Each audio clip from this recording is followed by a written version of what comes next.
Welcome to a new edition of our Facebook Live. My name is Alexandra Arriaga, and today we're joined by Dr. Ralph DiClemente. He is the chair of the Department of Social and Behavioral Sciences here at NYU. How are you doing today? I'm doing well, Alex. Thanks for having me on. Of course, our pleasure.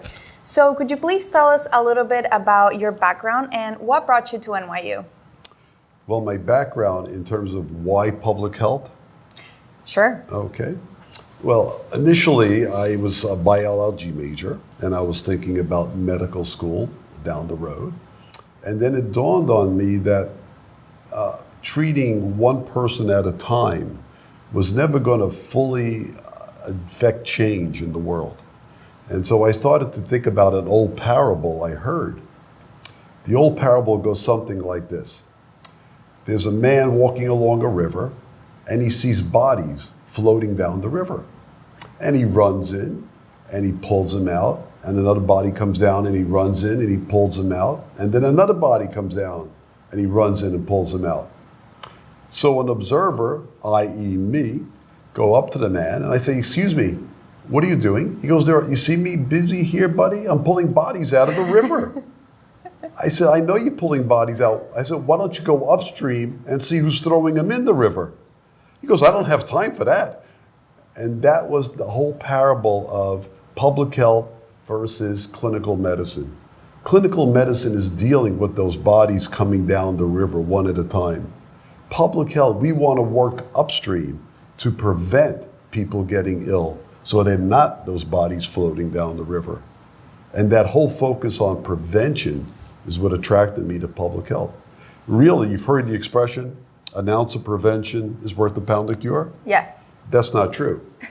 The reality is an ounce of prevention is worth much more than a pound of cure because a number of diseases can't be cured once you've acquired them. HIV, diabetes, to name a few. So prevention is critical and so valuable that once you've acquired a condition, you may not be able to cure it or effectively treat it. Yeah. And so what specifically brought you to NYU, and what are your goals as a faculty member? Well, NYU is easy. NYU is ahead of the curve in many respects. Many universities are older and they're much more traditional. NYU has always been the university that's on the front edge of the curve, leading innovation. And an opportunity to come to the School of Public Health here and to build a world-class Department of Social and Behavioral Sciences. Now, the goals, I have three. One is innovation. And we want to create programs that are of public health consequence. Our mission is not to study health, but our mission is to promote health. And so those are the type of programs we want to develop across the life's trajectory. The second mission is to make our department integrally community engaged. The community is part of the solution to our health problems. By not engaging them, we miss a vital component of our health promotion strategy. And third, and perhaps the most important part, is we want to be student-centric. Students are our primary mission. And after all is said and done, we can do great programs, we can write lots of books and articles, but our number one legacy will be the caliber and the character of the graduates who we leave from NYU. The work that they continue to do down the road, many, many years after they leave here, is our best legacy. Yeah. I love that. So bringing it back, before you were a faculty member, when you were doing your postdoc at UCSF, you were working on cancer control, right? That was a long time ago, Alex. How'd you find that? You must went to the dusty archives to get that. Yes. But you simultaneously also started working on some pretty interesting projects dealing with HIV in adolescents. Yes. So how did that happen? How did that start? Well, I'm glad you asked. It's a long time ago, so I'll prod my memory a bit. HIV came on the scene with 3 publications in the New England Journal of Medicine. They were published simultaneously in 1981. In 1979, I was a graduate student at the University of California in San Francisco, studying psychology, health psychology to be exact, because I was interested in mind-body influences on health. And of course, HIV came on the scene, and there was quite a focus on this new and scary disease. In all honesty, no one had identified the cause of the disease. So transmission route was unknown, long-term effects unknown, short-term effects we knew. It was immune compromise and a host of opportunistic infections. And unfortunately, the mortality rate at the time was very, very high. Yeah. So while the focus was squarely on men who have sex with men and injection drug users, the cause of the disease was identified. It had many names, and it went through a number of iterations in names, but it settled on the HIV virus. And this virus was sexually transmitted and also transmitted through sharing of injection drug needles.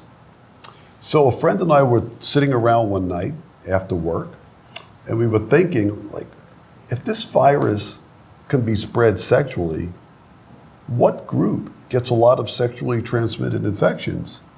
And which group has the highest rates of unintended pregnancy?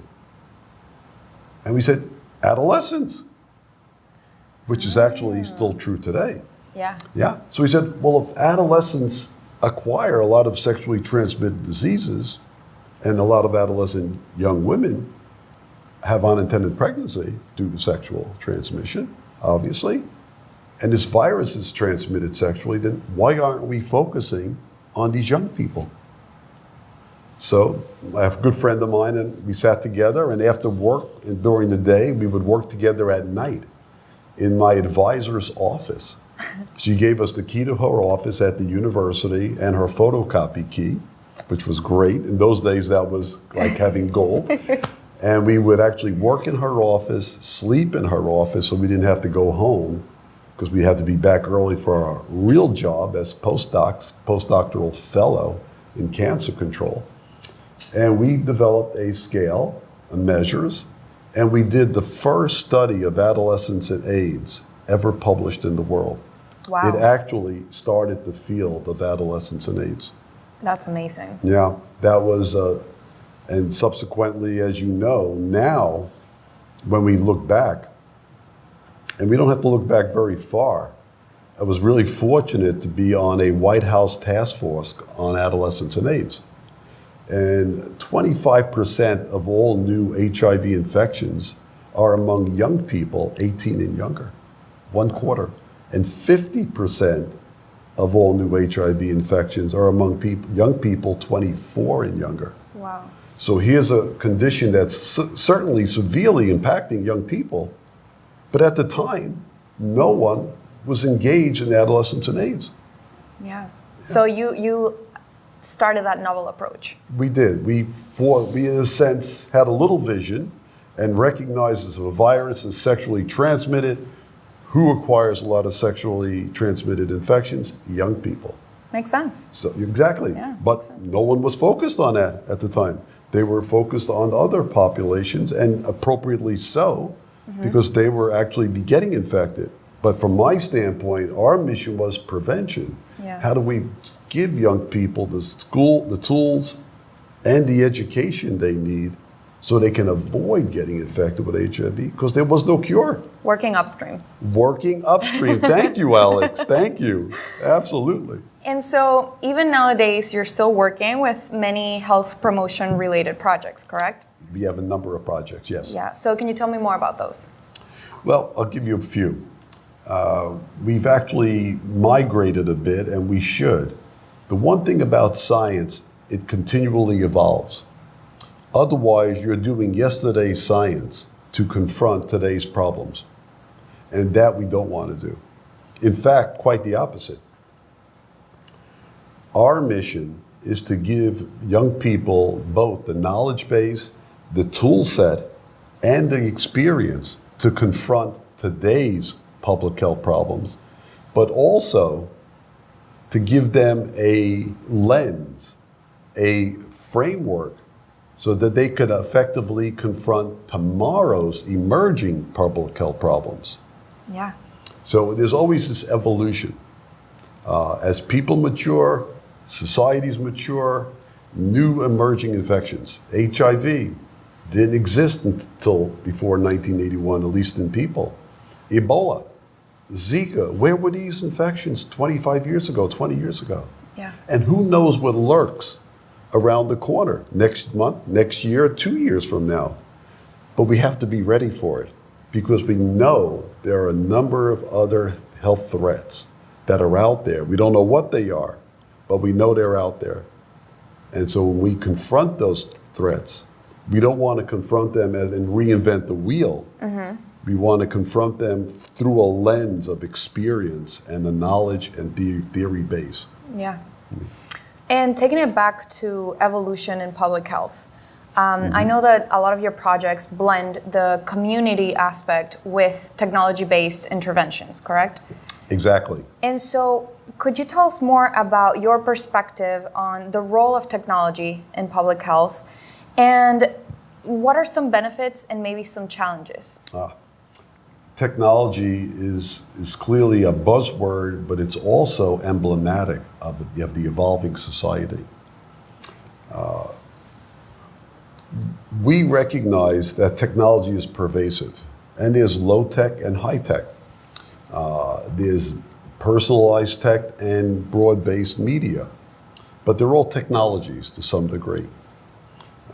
Now, we have an array of technology that goes from the cell phone, which is an incredibly powerful device, that we've used the cell phone in terms of brief mobile phone-based counseling to prevent alcohol use and transmission of sexually transmitted diseases very effectively by 10-minute phone calls from a health coach every other month.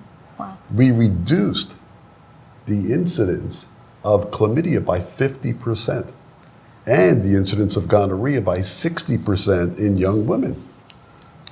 That's impressive from a 10-minute phone call. It is. Right? Very impressive. So that's one type of media. Another type of media is interactive media on a computer, which we're using now as well in our projects in Russia with young HIV, HCV infected women to reduce their alcohol use. Unfortunately, they don't have the type of drugs we currently have to treat HCV. It's very expensive treatment. And any alcohol use is not good if you have HCV. So we're trying to reduce their alcohol use to zero if we can, but certainly to minimize it. And we're using interactive media where they go onto a computer, the young women, and the computer has a story and they put in the names. They can fill in friends, they can put in family, and they go back and forth with the computer program.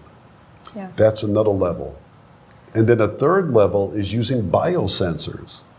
So now, if we're doing, and we do, diabetes prevention or screening programs, you can actually monitor your diabetes by using a little chip on the back of your arm. You don't have to use injections to test your blood sugar anymore. Wow. And that's available actually in your local pharmacy. But we were doing these things years ago, before they had officially come to market. We're also able to measure alcohol intake now from just a urine specimen, where in the old days, alcohol metabolizes very quickly. Yeah. But now we can detect alcohol for up to 21 days after drinking. So that tells us how effective our programs are at reducing alcohol use. Yeah. So technology needs to be blended with our programs. But here's a word of caution, and you mentioned caution. The caution is technology is not a panacea. Technology is a modality. Yeah. You still need solid social and behavioral science theory. You still need good research designs. And you need one other thing. To stir that mix, you need some innovation. Innovation. Innovation. That's key. And that is key. And here's where I will share another little parable. Thomas Edison was asked about genius, and he described genius in a certain way, and I'm going to modify his quote. So innovation is 99% perspiration and 1% inspiration. And that's advice I would give to any aspiring student. Perseverance. Some people will not like your ideas. Persevere. Sometimes you'll experience failure. Embrace it. Mm-hmm. Sometimes you'll have little successes. Celebrate them. Every day is an opportunity to learn, an opportunity to create yourself, to create your profession, to hone your skills. And that doesn't mean every day is going to be a success. Every day we're going to take risk, and we want to take risk. If we don't take risk, we don't push the envelope. Right? We want to be on the front edge of that curve, creating innovation. And sometimes, when you're on the front edge of a curve, your risk doesn't pan out, right? Yeah. But that's okay. We want to learn from that, embrace that failure, learn from that failure, feed back into ourselves, recreate ourselves, and now we're primed for success. But we got to celebrate that success. Yeah. We learn more from our failures than we will ever learn from our successes. So our viewers may not know, but taking risks has actually worked out quite well for you. You have 550 peer-reviewed publications, in addition to 21 books and 150 book chapters. You're making me blush. That's impressive. If I turn red here, it's going to be very embarrassing. No, you're good. But that's very impressive. And as a student, I guess I'm just wondering, how do we get to that level? How do we become scholars, and how do we succeed? Okay. These are great questions. Great questions. And you know, the route or the path to success is different for everyone. So my path is mine. Would I want someone to emulate what I do? I'm not sure that's going to be the best approach. And again, people need to find, or better yet, people need to create what works best for them. And not everyone has to aspire to numbers. I mean, to be honest, people are successful, often successful, but they don't give themselves enough credit for being successful. It's because we've been grown up in a society where success is encouraged but taken for granted, while failure is certainly chastised and punished, essentially. That's very true. Right? Just think about being in school, right? If you did well on tests, okay, you did well. If you did poorly, wow, you were left back a year, you had to take the class over again. Openly, they would say, oh, who got the F, who got a D? They would read the grades out in class. Yeah. Public chastisement. That's not a good way to educate people. And it's not a good way to reward people. And reward is much more effective than punishment. And so we want to do that. So here's my advice to any early career investigator: perseverance. Read everything you can get your hands on, because don't just read in your area of interest. You may pick up an idea from a cognate area or a totally disparate field that could help inform you in your work. Yeah. That's the key. Read everything and synthesize everything. Information is not just fragmentary pieces floating in the universe where you can pick up one and pick up another. The brain is a fabulous organ.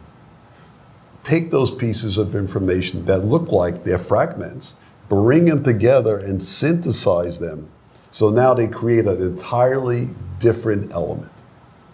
And keep doing that. Yeah. So keep reading, keep looking, keep thinking, and keep creating yourself. Every day, get up and create yourself. And I like that you're emphasizing create rather than find. I think we were talking about it earlier, where create puts you in control of what's happening. Yes, indeed. Thanks, Alex. Yeah. That's very well taken. Yes, creating puts you in control. You're the person making you. Yeah. Finding is much like a scavenger hunt. I'm going to go out and find myself. Well, no. You're going to create yourself. It's going to be a much more active, proactive approach. And as you said, you're the one in control, not someone else. That's great advice. And switching gears a little bit, here at the College of Global Public Health, we say that we are reinventing the public health paradigm. Mm-hmm. And I was wondering, what does that mean to you? Well, one of the reasons, again, I came to NYU was because of this phrase, reinventing the public health paradigm. And it could mean a lot of things. But one of the things it means changing the way we perceive public health threats, changing the way we perceive public health. The first and foremost issue in public health is not disease prevention alone. We are not here just to prevent disease. Public health is here to promote health so that people can achieve the most in their life. Our mission is to improve quality of life and promote their health, not just prevent disease. We have a broader mission, a much more deeper, richer mission. Secondly, the reinventing the public health paradigm means transdisciplinary science. It's not a single scientific lens. Today's problems are so complex and so interconnected that we need a team approach, a team science approach, essentially. And that's what we do very well here. We're very collaborative, we partner, we create research teams that confront today's more complex, interrelated problems. Those are, I think, the two keys for me in this whole idea of paradigm. Yeah. And so also, besides the whole part of perspiration and working for your goals, do you have any other advice for MPH students who want to produce impactful work? Yes. And again, I will borrow from Thomas Edison. And I'll borrow from two people, actually. Thomas Edison will be one. He was asked later in his life how he had produced so many patents working in his workshop. He was asked, you must have spent many hours working in your laboratory to produce all these patents. To which Edison thought for a second, pregnant pause, and he said,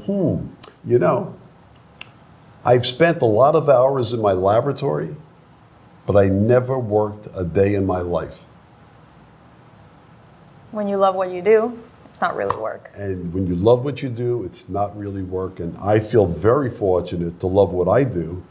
Love what you do, be passionate about what you do. If you're not passionate about it, no matter what it is, whether you're an actor, a singer, a dancer, you work in a store, whatever you do, be passionate about it. If you're not, it may be time to consider a different field, something that you are passionate about, because that will bring out the best in you, is when you sink in your passion into that mission. And our mission here is clearly students, mission is research, and the mission is promoting the health of our communities. Community locally, community New York City, community globally. So we actually received a question from one of our viewers, and Diana says, how do young professionals and early researchers break into the field if they're lacking those numbers behind them and on their CVs? And I feel like by numbers it means many publications. And well, Diana, that's an excellent question. I don't think you need those numbers, to be honest. Everyone starts at the beginning. Do you remember, if you remember the movie The Wizard of Oz? When Dorothy was saying, well, how do I go? How do I get to the witch? How do I get to this wizard? And someone says, start at the beginning. And that's my advice to you. You don't need lots of numbers. That's going to come down the road. And those numbers are really a byproduct of your research and your passion. If you love what you do, you're passionate about it, you'll be good at it. And if you're good at it, those byproducts, those numbers, grants, whatever, they'll naturally accrue to you. But start at the beginning and learn well, learn slowly. Perhaps the best advice I can give you, think about academic careers or academia as an Olympic event. If academia was an Olympic event, it would be a marathon, not a sprint. Huh. This is a lifelong endeavor. It's not, I'm going to spend a year, I'm going to spend 2 years, I'm going to spend 3. This is a lifelong engagement, a lifelong issue of love. You love the work you do, you love the effects it has, and you love the fact that you can make some people's lives a little better. Great. And one final question for you. Yes. Where does your motivation come from? Your motivation to do research every day and work really long hours? Well, much like Edison, I don't feel like I work every day. I feel like it's a gift. I get up, I do what I do because I love what I do. And then motivation springs from perhaps 2 sources. One, extrinsic motivation. The fact that our programs are adopted and they benefit people, so people live better lives. They live lives with less morbidity. They live lives with a higher quality of life. I hear back from many of the people who've been in our program many years afterwards, and they still stay in touch. And it's so great to hear from people that they're doing well. Thanks to your program, I was able to, not get pregnant during high school. I avoided that. Now I'm in college and through college, and I have a career and a family. That's wonderful. That's extrinsic motivation. Then there's intrinsic motivation. For myself, when I was younger, I was ill. So for about a year, I couldn't walk. And during that year, I spent that whole year pretty much in front of a TV, just watching TV because we had a lot of kids and a lot of relatives in our household, and there was no one who was going to be able to take care of me. We were taking care of my elderly grandparents, my uncle who was blind at the time. And so I was the young person, and it was a little hard to share the attention. Yeah. So I spent a lot of time alone in front of a TV looking at the world. But from that point, I learned how important it is to be healthy. Without your health, you have nothing else to build on. Some people would say, wow, wouldn't it be great if I was wealthy? No. If someone asked me, what's the one thing I could wish for, and above all others, it would be good health. If you give me good health, I can work toward those other goals. I'll work toward the aspirational goals, career, success, relationships, love. But give me that nice solid platform of being healthy. Yeah. And so being unable to walk for a year really reinforced in me the importance of being healthy. And since that time, I've worked very hard to stay healthy and to promote health. And one way of doing that is through my work. Yeah. Thank you so much for sharing. And thanks everyone for watching and joining us today. Thank you, Dr. DiClemente, for joining us. Thank you, Alex. It's a pleasure to be here. Of course.